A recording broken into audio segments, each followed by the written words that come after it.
ถ้าท่านอยากเว้าภาษาเวียดให้ได้เรียนไหลนับตั้งแต่ทำอิฐขอเชิญท่านเข้าร่วมห้องเรียนออนไลน์ของพวกเราได้ที่เว็บไซต์ pasaviet.com สวัสดีทุกคนยินดีต้อนรับทุกคนเข้าสู่บทเรียนมื้อนี้และข้าพเจ้าเองนางวันเพ็ง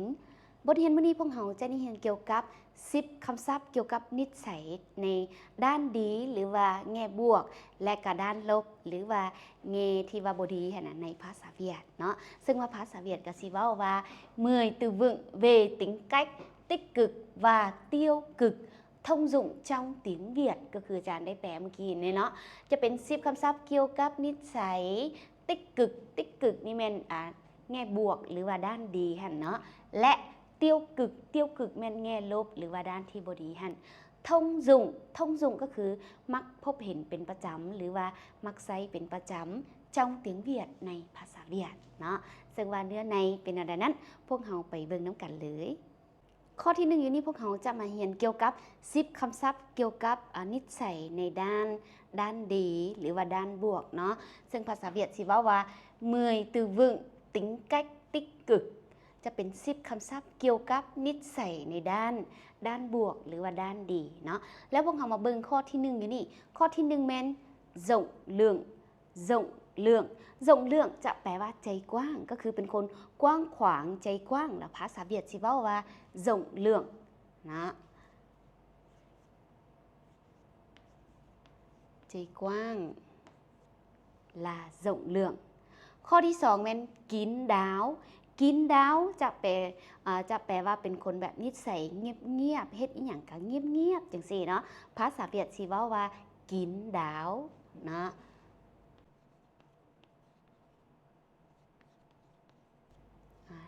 นิสัยเงียบบ่มักวนกับผู้ใดเฮ็ดอีหยังก็เงียบจังซี่ภาษาเวียดสิเว้าว่ากินดาวเนาะต่อไปแม่นbình tĩnhแม่นใจเย็น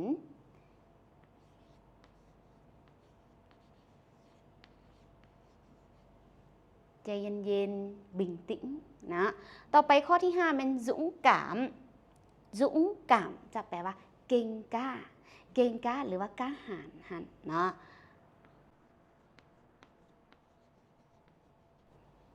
ข้อที่6แม่นเคียมโตนจะเป็นแบบว่าถ่อมตัวเนาะถ่อมตัวแล้วภาษาเวียดสิเว้าว่าเคียมโตนถ่อมตัวหรือถ่อมตัวเนาะต่อไปข้อที่6ละแม่นจำจีแปลว่าดุมันหรือว่าดุมันขยันดุมันขยันก็ได้เนาะต่อไปแมน7มันเฮียนแรงและแมนใจดีหรือว่าพวกเขาสิว่าตดบุก็ได้นะก็เป็นแปลว่าใจดีคือกันเนาะข้อที่8มันđúng giờและแมนตรงโมงตรงเวลาก็คือเขาเป็นคนที่ว่ามีวินัยเนาะตรงตามโมงตามเวลาล่ะภาษาเวียดสิว่าđúng giờเนาะตรงเวลาđúng giờเป็นคนตรงเวลากะlà người đúng giờ จังซี่เนาะบัดนี้ข้อที่9hài hướcแปลว่าตลกเฮฮานะtôi là người hài hước ก็คือค่อยเป็นคนแบบตลกเฮฮาจังซี่เนาะและสิเว้าว่า hài hước และอันที่10ก็คือdễ gần จะเป็นคนแบบว่าเข้าคนได้ง่ายหรือว่าเฮาแบบว่าเฮาบ่เลือกที่จะเป็นหมู่กับผู้ใดก็อย่าเฮาก็เข้ากับเขาได้ง่ายจังซี่เฮาสิเว้าว่าdễ gần เนาะ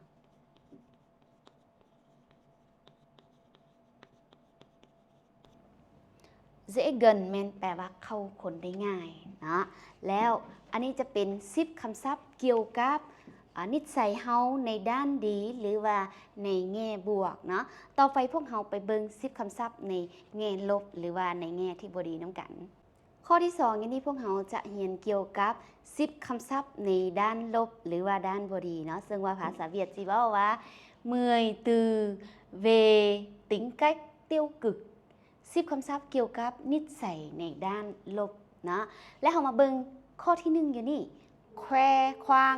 แควควางจะเป็นนิสัยแบบอวดโอ้หรือว่าขี้อวดและภาษาเวียดสิเว้าว่าแควควาง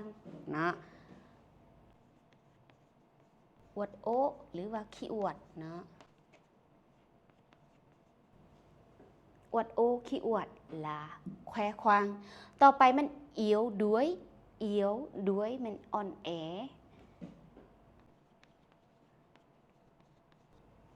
เป็นคนอ่อนแอ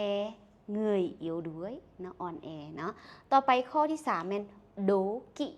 โดกิแล้วมันขี้อิจฉาอิจฉาริษยาเนาะแล้วภาษาเวียดสิเว้าว่าโดกินะมักอิจฉาคนอื่นนะให้โดกิเงยคักแม่นบ่ต่อไปมันข้อที่4มันอิกกี่อิกกี่มันเห็นแก่โตเห็นแก่ตัวนะ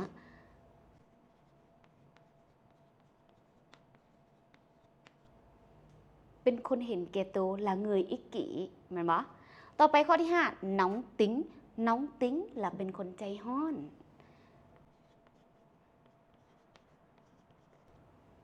ใจร้อนlà nóng tính เนาะแล้ววันนี้ต่อไปข้อที่6ข้อที่6มันขอติ้ง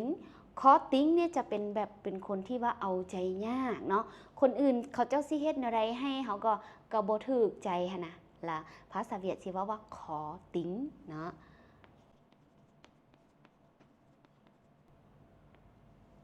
เอาใจยากขอติ้งbà tôi rất khó tính แม่ป้าหรือว่าแม่ตู้ค่อยนะเอาใจยากยาก bà tôi rất khó tính แม่นบ่ต่อไปมันข้อที่7มันแก้วเกียรติแก้วเกียรติและแม่นเป็นคนแบบว่าขี้ทีเนาะขี้ทีแล้วแก้วเกียรตินะ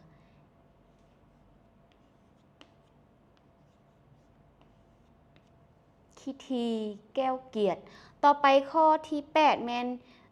เบื้องบิ่งเบื้องบิ่งอันนี้เบื้องบิ่งจะเป็นคนแบบที่ว่าเป็นคนขี้ดื้อหัวแข็งแล้วเฮาเว้ายากเว้าก็บ่ฟังเป็นคนแบบดื้อดึงหั่นนะแล้วภาษาเวียดสิเว้าว่าเบื้องบิ่งนะ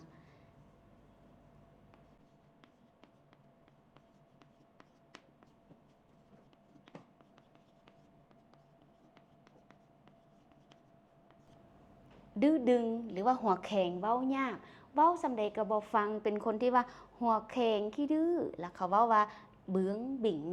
นะต่อไปข้อที่9แม่นบุญศีลบุญศีลมันขี้เหนียวนะขี้เหนียวละ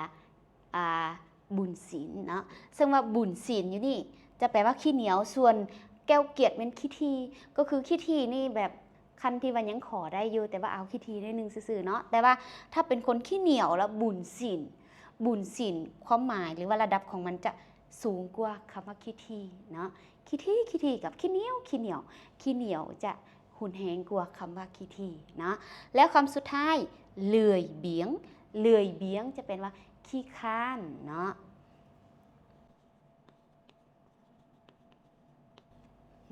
ขี้ค้านและเลื่อยเบี้ยงหรือว่าเลื่อยก็ได้เนาะแล้วอันนี้จะเป็น10คำศัพท์เกี่ยวกับนิสัยในด้านลบในภาษาเวียดเนาะซึ่งว่านอกจากที่ว่าอาจารย์สอนนี่แล้วทุกคนถ้าว่าไผอยากรู้เพิ่มเติมเกี่ยวกับนิสัยในด้านบวกด้านลบก็สามารถเข้าไปเบิ่งได้ที่เว็บไซต์ pasaviet.com ของอาจารย์เด้อหวังว่าผ่านวิดีโอนี้